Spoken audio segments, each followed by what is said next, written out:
오늘 시간에는 힘주시는 은혜라는 제목으로 하나님 말씀 증거하도록 하겠습니다. 성도님들께서는 지금까지 인생을 사시면서 내가 살았던 지금까지의 인생이 내가 정말 원했던 삶, 내가 정말 기대했던 삶, 내가 정말 꿈꾸었었던 그런 삶을 진정으로 사셨습니까? 아니면 그냥 어쩔 수 없이 살다 보니까 그냥 이렇게 살고 있는 그런 모습이 있으십니까? 청소년 시절에 꿈꿨던 인생에 대한 솜사탕 같은 그런 뽀송뽀송한 그런 기대감을 아직도 가지고서 살고 계십니까? 아니면 그런 건 이제 다 옛날로 없어져 버린 지 오래고 어쩌다 보니 직장 다니고 어쩌다 보니 미국 오고 어쩌다 보니 이 사람 만나가지고 결혼하고 어쩌다 보니 이런 애들 낳고 이제는 나의 꿈은 어디로 다 사라져버린 채 그냥 아침에 눈을 뜨면 내가 해야 될 일들만 매일처럼 반복이 되어가는 그런 삶을 살고 계십니까? 사실 우리가 좀 사는 게 그럴 때가 있어요. 그냥 사는 게 그런 거예요. 왜냐면 우리들의 삶의 패턴이 늘 일상적인 삶의 반복이기 때문에 그렇습니다.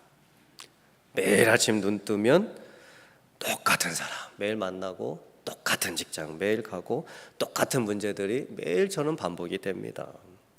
그게 솔직히 우리들의 삶일 수 있습니다. 근데 오늘 성경 말씀을 보면요, 안진뱅이가 한 분 나오는데 나이가 40세입니다. 언제부터 구걸하면서 살았는지는 모르겠지만 한 10살쯤 될 때부터 구걸하면서 살았다고 한다면 30년을 매일같이 성전 미문 앞에서 구걸을 하면서 지금까지 살고 있는 거예요. 얼마나 힘들었을까? 그 매일처럼 반복되는 그런 삶이. 또 자기 스스로 걸을 수가 없었기 때문에 누군가 사람들이 메고 와서 그 안전뱅이를 성전 미문 앞에 둡니다. 구걸하라고. 그 사람들이 누구였을까? 앵벌이 조직이었을까? 아니면 가족이었을까? 어떤 경우이든 참 안타까운 상황입니다. 안진뱅이는 지금 자기가 자기의 삶을 선택하면서 살고 있지 못합니다. 자기가 원하는 삶을 살고 있지 못합니다. 어쩔 수 없이 억지로 누군가가 시키는 일을 그 일을 하면서 살고 있는 거예요. 만약에 안진뱅이를 그 성전 미문 앞에 데려다 줬던 사람이 가족이었다라고 한다면 그 가족은 또한 얼마나 괴롭겠습니까? 그 사랑하는 아들을 그 어릴 때부터 그렇게 구걸하면서 살라고 성전 미문에 갖다 놓아야만 했으니. 그런데 오늘 이 말씀을 보면 이제 은혜가 시작이 됩니다. 변화가 시작이 되는 거예요. 베드로와 요한이 제9시 기도 시간에 매일같이 성전에 올라가서 기도하기 위해서 성전 앞을 이렇게 지나가고 있었습니다. 당시에 유대인들은 하루에 3번씩 시간을 정해서 기도를 합니다. 아침 9시, 낮 12시, 오후 3시. 그러니까 제9시는요 오늘날로 하면 오후 3시인 거예요. 베드로는 아마 정통 유대인이었기 때문에 어렸을 적부터 부모님을 따라가지고 성전에 갔을 겁니다. 그럼 상황을 잘 생각해 보세요. 그 안진뱅이는 매일 구걸하기 위해서 성전 미문 앞에 앉아 있었고 베드로는 매일같이 기도하기 위해서 성전에 갔습니다. 베드로의 나이도 지금 약 40대입니다. 베드로가 아마 어렸을 적부터 부모님 손잡고 성전에 가서 기도를 했다라고 한다면 베드로는 10대 때부터 이 안진뱅이를 본 거예요. 같은 10대였어요.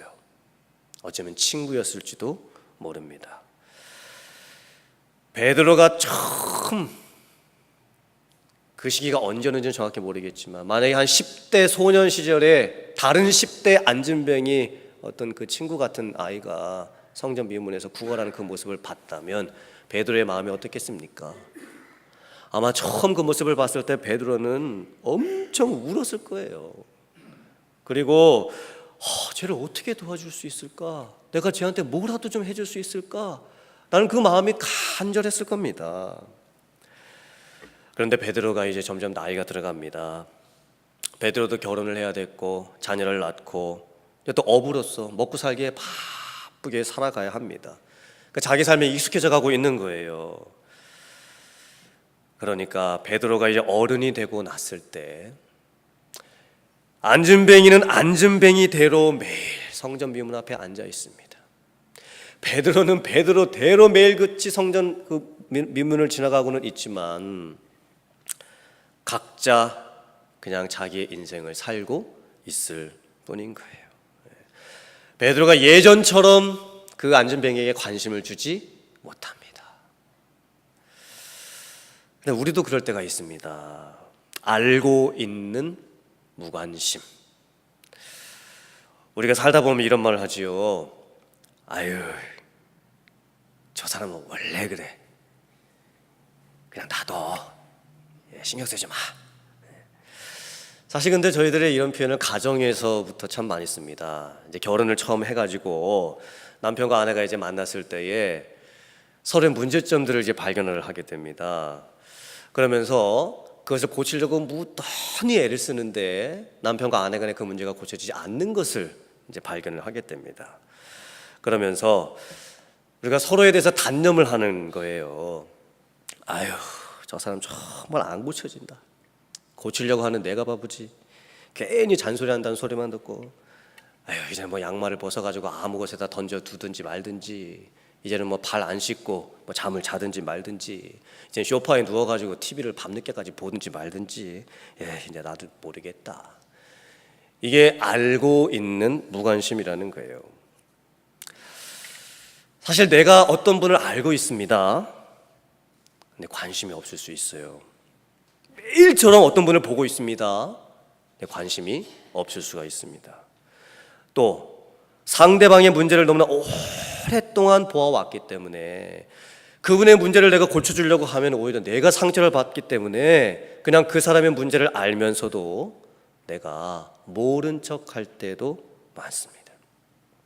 알고 있는 무관심.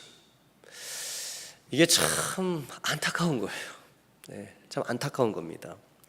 이 알고 있는 무관심은 부부끼리 있을 수도 있고, 부모 자녀 사이에 있을 수도 있고, 직장에서 있을 수도 있고, 교회 안에서도 있을 수 있어요.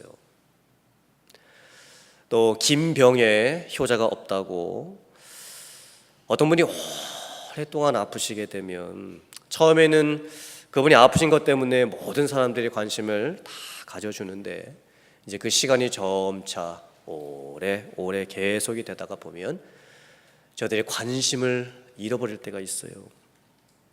사실 여전히 그분은 아파요. 사실 그분은 여전히 누군가의 도움이, 돌봄이 필요해요. 그런데 우리들 역시 각자의 삶이 바쁘기 때문에, 내가 살아가는 내 삶의 영역이 있기 때문에 처음 가져줬던 그 관심이 점점 잊혀질 경우가 있는 거예요. 나이 40세로서 수십 년을 성전 미문에 앉아가지고 구걸하고 있었던 안진뱅이, 수십 년 동안 성전에 가서 기도하기 위해서 안진뱅이를 지나쳐 갔던 베드로, 사실 문제는 두 사람에게 다 있는 거예요. 안진뱅이만 지금 문제가 있는 것이 아닙니다. 베드로도 사실 문제가 있는 거예요.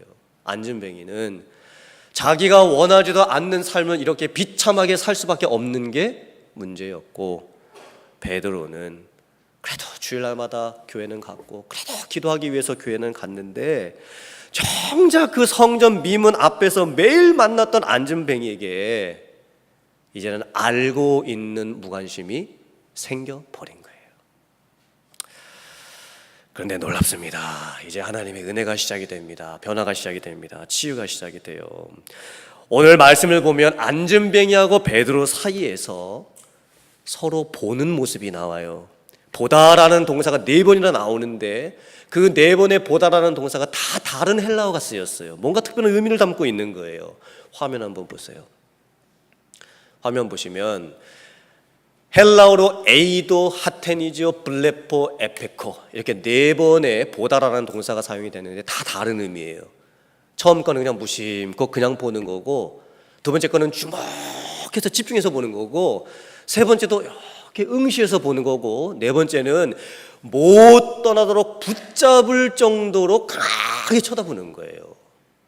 과연 안진뱅이와 베드로 사이에 무슨 일이 이제 시작이 되는 걸까? 자, 이제 저 보세요. 먼저는 거지가 안진뱅이가 베드로와 요한을 봅니다. 헬라어로 에이도입니다. 이거는요, 그냥 보는 거예요. 그냥 내 눈에 뭐가 보이니까 그냥 보는 겁니다. 아무 생각이 없어요. 그냥 이렇게 보는 거예요. 그냥 멍하니 보는 거예요. 그냥 멍하니 보는 거. 거지 안진뱅이는 베드로를 그렇게 처음 바라봅니다. 근데 사실 이 모습이 우리들이 세상을 살아가는 모습일 수가 있어요. 우리가 인생을 살면서 그냥 멍하게 살 때가 있어요. 왜냐, 우리들의 삶이 그냥 늘 단조로운 삶의 반복이에요. 매일 아침마다 날이 밝습니다. 매일 출근을 해야 되고, 매일 음식을 만들어야 되고, 매일 아이들을 돌봐야 되고, 매일 집 청소를 해야 되고, 매일 마켓을 들려야 하고, 집에 돌아오면 남편도 지쳐있고 아내도 지쳐있고 아무것도 하기가 싫어요. 애들은 또 다 컴퓨터만 하고 있어요. 그리고 주일이 되면 교회 와가지고 예배드리고 동일한 봉사를 합니다. 그런데 이게 때때로는 그냥 의미 없이 반복이 되어갈 때가 있는 거예요. 그러다 이게 좀 심해지면 나중에는 내가 나에 대해서 무감각해집니다. 세상에 대해서도 무감각해질 수가 있어요. 내가 지금 뭐 하고 있는 거지? 내가 지금 뭐 하면서 살고 있는 거지? 매일매일 그냥 똑같이 내가 지금 뭐 하고 살고 있는 걸까? 그러다가 그 증상이 조금 더 심해지면 이제 어떤 증상들까지 나타날 수가 있습니다. 우울증, 공황장애, 완벽주의, 강박관념, 술, 담배 중독, 화를 절제하지 못하는 분노장애, 의부증, 의처증, 폭식, 편두통, 수면장애 등등. 그러니까 사는 게 사는 것 같지가 않고 그냥 멍하니 그냥 이렇게 살고 있는 거예요. 이게 우리들의 모습일 수 있는 거예요. 이 거지 안진뱅이는 처음에 베드로를 볼 때 그렇게 그냥 봐요. 멍하니 그냥 이렇게 봅니다. 그런데 그때 베드로가 이 거지 안진뱅이를 보는데 주목하여 봅니다. 헬라어로 하테니조. 이거는요, 응시해서 보는 거예요. 뚫어지게 보는 거예요. 관심을 가져주고 보는 거예요. 베드로의 눈빛이 달라진 겁니다. 평상시에 베드로는 수십 년 동안 성전 미문 앞을 지나가면서 그 거지 안진뱅이를 볼 때 그냥 지나쳤어요. 베드로도. 그런데 오늘따라 베드로의 이 눈빛이 달라지기 시작을 합니다. 어제의 눈빛이 아닌 겁니다. 주목해서 응시해서 집중해서 그 거지 안진뱅이를 바라봐주게 되는 거예요. 사실 여기서부터 베드로가 먼저 변화되기 시작하는 거예요. 베드로가 먼저 바뀌어지기 시작하는 거예요. 베드로가 먼저 고침받기 시작하는 겁니다. 안진뱅이가 고침받는 게 아니에요. 베드로가 어떻게 이렇게 바뀌었을까요? 사도행전 2장을 지나가고 이제 사도행전 3장에 들어온 거예요. 사도행전 2장에서 어떤 일들이 일어났습니까? 오순절 성령 강림이 있었고 그곳에 모여 있었던 모든 사람들이 성령의 충만함을 받습니다. 베드로가 설교했을 때 사람들이 회개하고 주님 앞에 돌아오는데 하루에 3,000명이 회개하고 돌아오는 거예요. 베드로가 오순절 성령의 충만함을 받고 나서 베드로의 내면 안에서부터 놀라운 변화가 이미 일어났던 거예요. 그리고 베드로가 주변을 보는 이 시각이 바뀌어지기 시작을 합니다. 베드로의 눈에서 이제 하테니조, 그 보는 게 되는 거예요. 지금 거지 안진뱅이는요, 멍하니 베드로를 봐요. 근데 베드로가 이 거지 안진뱅이를 어떻게 봅니까? 집중해서 관심을 가져주고 보는 거예요. 베드로가 뭘 받겠습니까? 그 거지의 겉모습을 받겠습니까? 아니겠죠. 속을 받겠죠. 그 소망 없이 살아가고 있는 그 불쌍한 거지 안진뱅이의 그 속 심령을 받겠죠. 그냥 놔두면 안 되는데 어떻게 해줘야 되지? 내가 몇십 년을 성전에 기도하기 위해서 다니면서 저 안진뱅이를 봤는데 왜 지금까지 내가 그냥 지나치기만 했던 걸까? 내가 저 사람에게 뭘 해줘야 되는 걸까? 뭘 해줄 수 있을까? 다른 보는 게 지금 베드로에게 생긴 겁니다. 사실 치유와 회복은요, 베드로가 먼저 경험해요. 베드로가 나았어요. 베드로가 고침받은 거예요. 세상은 그대로예요. 주변 환경은 변한 것도 없어요. 근데 베드로 안에서부터 내면적인 변화가 일어났던 거예요. 사랑하는 성도님들, 오늘 이 말씀을 보면서 하나님께서는요, 내가 바뀌기를 원하고 계세요. 내가 먼저 보는 눈이 바뀌기를 원하고 계시는 거예요. 사실 주변 환경은 잘 안 바뀔 수도 있어요. 내 주위를 둘러싸고 있는 내 주변의 것들은 잘 안 바뀔 수도 있어요. 남편도 그대로고 아내도 그대로고 다 똑같아 보일 수가 있어요. 그런데 내가 바뀌면 돼요. 내가 바뀌면, 내 보는 눈이 바뀌면 주변에 있는 모든 것들이 달라 보일 수 있는 거예요. 개나리가 바뀌어가지고 진달래가 되는 것도 기적이겠죠. 하지만 개나리는 개나리인데 어제 봤던 개나리가 오늘 달라 보이는 거예요. 그렇게 예뻐 보이는 거예요. 그렇게 아름다워 보이는 거예요. 왜일까요? 내가 바뀌어서 그래요. 내 마음이 바뀌었어요. 내 보는 눈이 바뀌었기 때문인 겁니다. 그래서 만약에 우리에게, 이 베드로에게 일어났던 역사가 똑같이 일어난다고 한다면 내 삶에 아무리 똑같은 일들이 반복되고 있고 아무리 똑같은 문제들이 있어 보여도 저분 안 돼, 저분 어쩔 수 없어, 그냥 놔둬, 이런 마음이 든다 할지라도 내 안에서 새로운 변화가 일어나기 시작을 하면요, 남편도 달라 보일 수 있어요. 아내도 달라 보일 수 있어요. 자녀들도 달라 보일 수 있어요. 교회도, 목사님의 말씀도 똑같은 말씀이에요. 목사님의 말씀이 뭐 예수 잘 믿으라는 소리지 뭐가 다른 말씀이 있겠습니까? 그런데 왠지 다르게 느껴지는 그런 은혜가 될 수가 있는 거예요. 이런 일들이 어떻게 일어날 수가 있겠습니까? 성령의 역사로만 가능한 줄 믿습니다. 성령이 주시는 힘으로 가능한 거예요. 이것은 내 안에, 그런데 그 능력이 있어요. 내 안에 계신 성령께서 그 능력을 주십니다. 성령께서 날 다스리시고 인도하시기 때문에 내가 바뀌는 거예요. 사랑하는 성도님들, 여러분들은 바뀌어진 베드로의 눈을 가지고 계십니까? 변화는 나에게서부터 시작이 되는 거예요. 성도님들께서는 베드로의 그날 9시에 그 은혜, 그게 있으십니까? 우리가 종교인처럼 교회를 다니지 않았으면 좋겠습니다. 단 한 주일을 하나님 앞에 나와서 예배를 드린다 할지라도 하나님이 주시는 은혜 안에서 내 안에 계신 성령께서 내게 주시는 그 역사를 통해 가지고 살아나는 생명의 역사가 있을 수 있기를 주님의 이름으로 축원합니다. 될 수 있어요. 바뀔 수 있어요. 성령께서 우리에게 힘을 주십니다. 다르게 볼 수 있는 시선, 시각, 눈, 그 은혜를 체험할 수 있는 여러분들 되시기를 주님의 이름으로 축원합니다. 그리고 나서 이제 베드로가 다시 그 거지를 보면서 말합니다. 나를 좀 봐라, 우리를 좀 봐라. 이건 블레포예요. 이렇게 얘기를 해줬어요. 그랬더니 이제 안진뱅이가 베드로와 요한을 보는데 안진뱅이의 시선도 달라지기 시작해요. 보는 눈이 달라지기 시작합니다. 그가 저희에게 무엇을 얻을까 하여 바라보거늘. 이 바라보는요, 에페코, 상대방이 떠나지 못하도록 간절히 붙잡다, 그런 뜻을 가지고 있는 거예요. 이제 거지 안진뱅이가 바뀌기 시작합니다. 변화가 일어나기 시작을 하는 거예요. 처음에는 베드로를 아무런 기대감이 없이 그냥 멍하니 이렇게 바라봤던 그 눈빛에서 이제는 무엇인가를 얻고 싶은 그 간절한 마음을 담아서 거지 안진뱅이가 베드로를 바라봐요. 그 마음에 무슨 마음이 있었을까요? 아마 이런 마음이었을 것 같습니다. 그래요, 정말 나에게 뭘 좀 주고 가면 좋겠습니다. 나도 정말 내가 이렇게 사는 것이 정말 지긋지긋합니다. 나도 과거로부터 벗어나고 싶습니다. 내 과거의 상처, 아픔으로부터 벗어나고 싶습니다.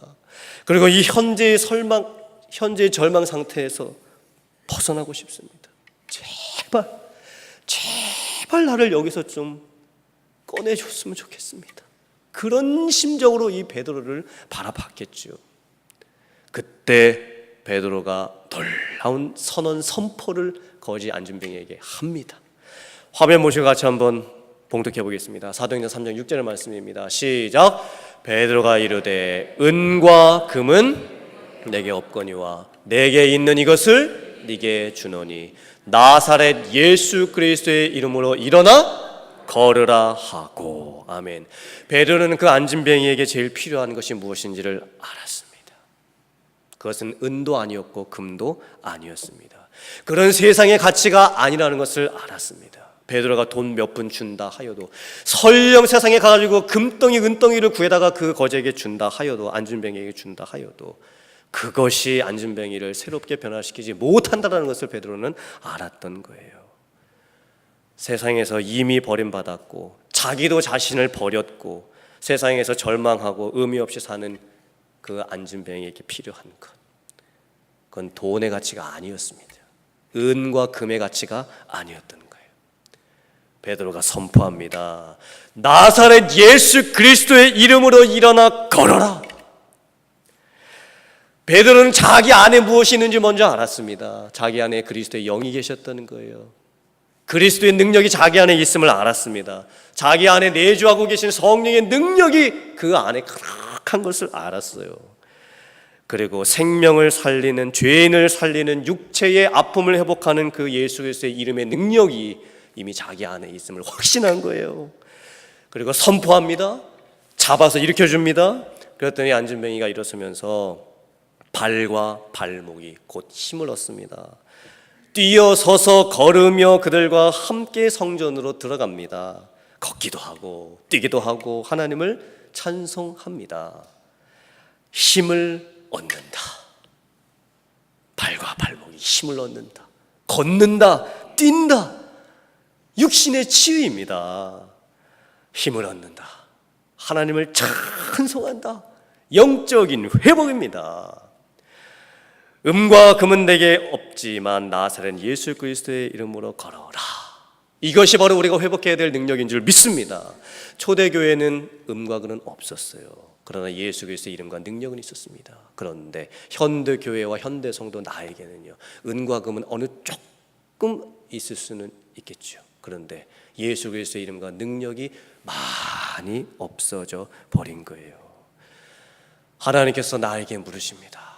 네 안에 뭐가 있다고 확신하느냐? 넌 뭘 가지고 지금까지 인생을 살고 있느냐? 비록 나에게, 우리 모두에게 은과 금은 없다 할지라도, 만약 저와 여러분들 안에 예수 그리스도의 이름, 그 이름의 능력이 있다고 한다면 그 이름의 능력이 저와 여러분들을 온전하게 회복시킬 줄 믿습니다. 그것은 바로 예수 그리스도의 이름, 성령 안에서 나오는 역사였습니다. 세상에서 얻어진 게 아니었어요.